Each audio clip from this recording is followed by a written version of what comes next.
it's Heather, the Butterfly Effect, plant-based weight loss. And I'll confess something. I'm cheating. Today is not actually Wednesday, but I'm doing my weigh-in Wednesday. And that's because I just thought that maybe a lot of people could use the message that I'm going to share today, that I want to weigh in with you about. And I'll go ahead and do my weekly weigh-in. I thought about, is it legit to do my weigh-in Wednesday on Tuesday? And I decided, yes, it is, because it actually doesn't favor me. It would give me more time if I had one more day in my week to take off some weight. So I'm going to go ahead and do it. So last week I was 308. And this week I am 306.5. So I am down 1.5 pounds. And considering the other things that are going on in my life, I am seriously celebrating that. I am super happy. I'm mostly happy that I'm on a streak where it's going down every single week, and that I'm feeling really good about what I'm doing, which is sulfur's free, so no sugar, no oil, no flour, no alcohol, and very low salt. I do sometimes get some salt, like in canned beans that I use, or canned tomatoes, or canned mushrooms. Because of the pandemic, I'm relying more on canned and frozen things than I normally would do, but I'm getting my groceries delivered, and the place where I have free delivery is the super exciting Walmart. But last year, I paid like $97 to get free delivery for the whole year. And that was in like December of last year, before I knew this was going to happen. And I am so happy that I did that, because it has been such a lifesaver. So I'm SOFA's free, and I'm eating 3 meals a day, and that means I'm not eating snacks. I'm just eating the 3 meals a day, and I'm not eating after dinner. So I think that is making the difference, because while I try to pay attention to my quantities while I'm eating my meals, I sometimes get that wrong. I sometimes eat more than I plan to eat, but I think it's making a difference. I think if you add up all the calories and all the snacks that I used to eat, even if they were low-calorie snacks, it all adds up to like maybe another meal. And it shows that it doesn't take a whole lot to make a whole lot of difference. And some of you guys are going, 1.5 pounds, that's nothing, that's not enough. But I'll tell you, I lost weight quickly before, and it didn't work out so well. So I'm enjoying this slow and steady, and just as long as the scale goes down, I'm good. I have this little color coding system on this chart that I keep, where if the scale goes up, I make it red. If the scale goes down, I make it green. And if the scale stays the same, I make it yellow. And as long as I'm in the green, I'm super happy. So what I wanted to share with you, and why I wanted to make this video today, is that this is election day in the United States. And I made a video 4 years ago on the day after election, which was a Wednesday. And I was kind of a mess, and I was crying.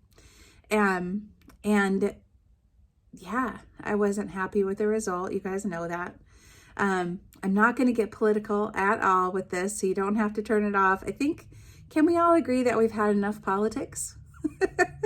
I have certainly had enough politics. So by the time you see this, you will have already voted or not. You already know who you want to choose. I'm not going to decide that for you. You will have already decided that. Or you might live in another country and you might be like, I am so incredibly sick of the US elections. You and me both, sister. You and me both, brother. So what I want to talk about is stress and uncertainty. And as stress goes up, what do you do to respond? And what are some things that are actually effective, that have research behind them, that actually help? Because we're all busy people and we only have so much time to devote to self-care. So what are the things that have the greatest efficacy proven to give you the most sense of well-being and be the most helpful? And so I'm going to start with the ones that I've found the most helpful and go through just a few of those. And the first one is movement. For me, specifically walking. Walking is my favorite kind of movement, along with dancing. And so Julia Cameron is an author who wrote The Artist's Way, and she makes a big link between walking and creativity. That if you're stuck creatively, or if you're just stuck in general, like you're having a problem or a difficulty or a worry, that walking is a great way to work on that. And she actually calls it a walking meditation.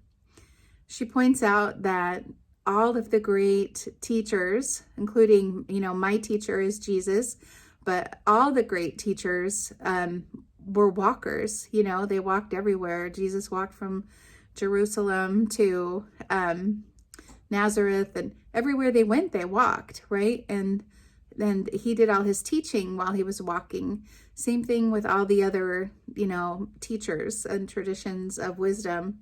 They were walkers. So walking is a really good way to have a good talk with God, to work out your problems, have a good talk with yourself. Just lose yourself in the rhythm of the walking and the breathing and being present in your body. And so walking and dancing are another kind of movement that I really enjoy.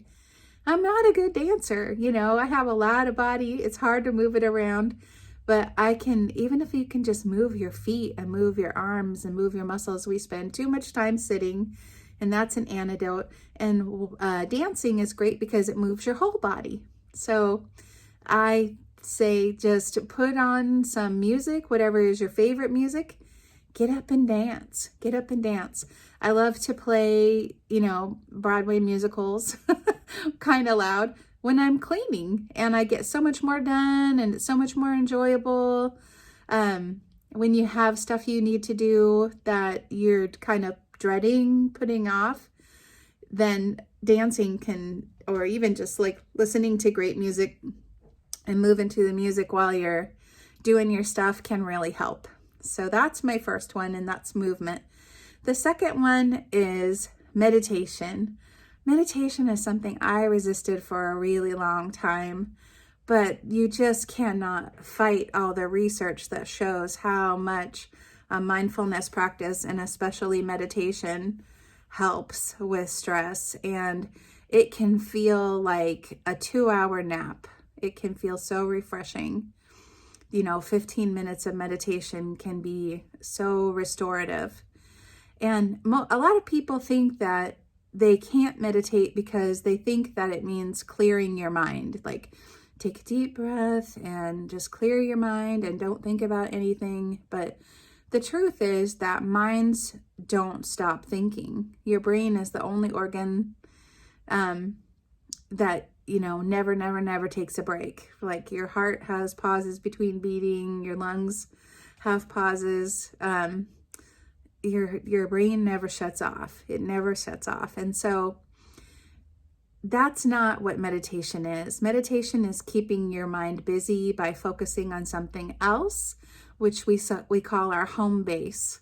And it can be a mantra. I know that is a common misconception, that people are just going, Om, Om. And you can say Om. Om means peace. Maybe that's significant for you.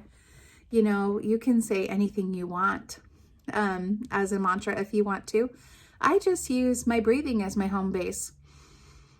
I either use the air going into my nose and focusing on the air going in and out of my nose, or sometimes I focus on the air going in and out of my lungs. And my lungs, my chest rising, my belly rising. and going down again. And that's what I focus on. And then when thoughts come in that I didn't want to come in, I just tell them to go away. I just like kind of ignore them and just focus on my breathing again. Yeah. So that's all that is. They say that prayer is talking to God and meditation is listening to him. And that's what I do is I listen I listen after my quiet time with God, and I just ask him to tell me anything I might need to know. And I rest in that comfort. And it just makes me feel grounded and good and happy. The other thing I like about meditation is it helps you to just be accepting of whatever's going on. Like you're just accepting the present moment without wishing it was a different moment.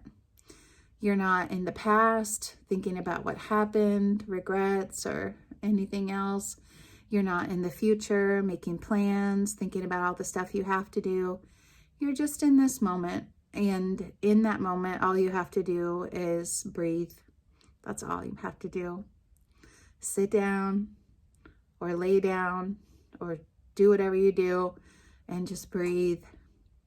So that's meditation. And then the final one that I wanted to talk about is a gratitude practice.